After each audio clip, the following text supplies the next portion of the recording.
And 24 years ago, a horrific murder haunted the town of Crisfield, Maryland. Today, it still lives with the family who lost their loved one without ever getting the chance to say goodbye. Tonight, we're sharing with you David Bell's story with hopes that it'll spark justice to find the trail to the truth. My father was such an amazing man. He was so special to so many people. He was a World War II veteran. A veteran, a devoted husband, and a loving father. That's how you could describe David Bell, a man whose life was cut short after he was brutally murdered in Crisfield, Maryland. Now, more than 20 years later, the family's still searching for the trail to the truth, with no suspect behind bars. Crisfield was a place Bell visited often, renovating and renting out homes.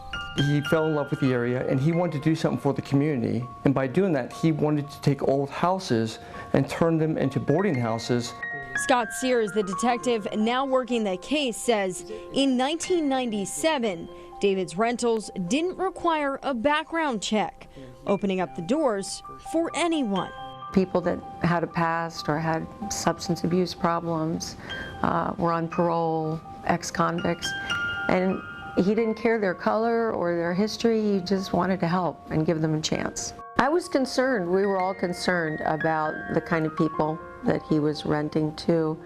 We would say, Dad, are you sure you're safe? And those concerns grew stronger in February of '97 when a routine trip to Crisfield turned into silence. It was unlike my father not to respond to phone calls. We called and called. My mother called several times over a 2-week period, and she knew something was wrong. Desperate for answers, the family reached out to the Crisfield Police Department, begging for someone to check in on him. Family members were reaching out to him. What was interesting, that his vehicles were parked outside the residence. Nobody had heard from him.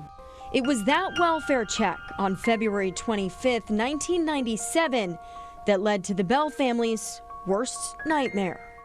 When police unlocked the door to his rental at 311 Chesapeake Avenue, they finally found him. He had been stabbed several times and his throat had been slit. Police described a horrific scene. David was found lying in a pool of his own blood, and on top of him, a bloody mattress with a single shoe print. According to Detective Sears, crime wasn't unusual for the area, but it was rather the nature of this murder that was out of the ordinary. In fact, it would mark the first homicide in over a decade. Blood splattered all over the walls and puddle on the floor, and a lock of his hair stuck to the dried blood. It was awful. And it's so undeserved. He was such a kind, good person. A hero, a real hero. And with limited DNA technology and lack of surveillance cameras, it was a case even bigger than the Crisfield Police Department, later putting it in the hands of the Maryland State Police. David did not deserve to die in this fashion. It was a brutal murder, and the family was robbed of his life. To this day, David's death haunts the family, only a name and memory to his grandson Ian, who never got the chance to meet him. There's like a part of me that I'll never know, because those are parts of me. Those people are part of you. None of my kids got to grow up knowing him. I always wish they could have known him. They were robbed of that opportunity. I just feel that David was very close to them. They loved him. He was a great man. He was a great father, and they can't get that back. So the next best thing is getting justice for the person responsible for his murder. 24 years without justice. And still to this day, not a single tip has been called into state police, leaving these questions unanswered. Why was he the target of such a vicious murder? Did it have anything to do with his rentals?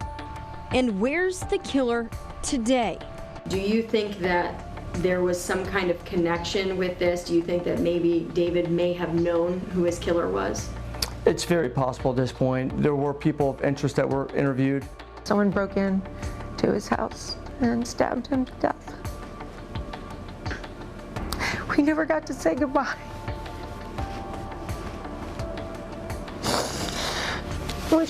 We just want justice to be done, because whoever did this, likely they're still out there in the community.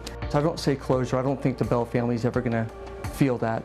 The next best thing would be justice for them. You want it written in stone that this person's locked away and, you know, they paid for what they did. Our family begs, please, if anyone has information, please come forward. So we can have closure to this, at least knowing that justice exists. Justice that could answer one question: did David's mission to help others cost him his life? So ultimately, him giving back is what took his life. That's right. Isn't that ironic? It's like no good deed goes unpunished. And now the Bell family is offering up a $10,000 reward for the conviction of David's killer. Again, it is never too late to speak up. So if you know anything, you're asked to call Detective Scott Sears with Maryland State Police. That number, 443-783-7230.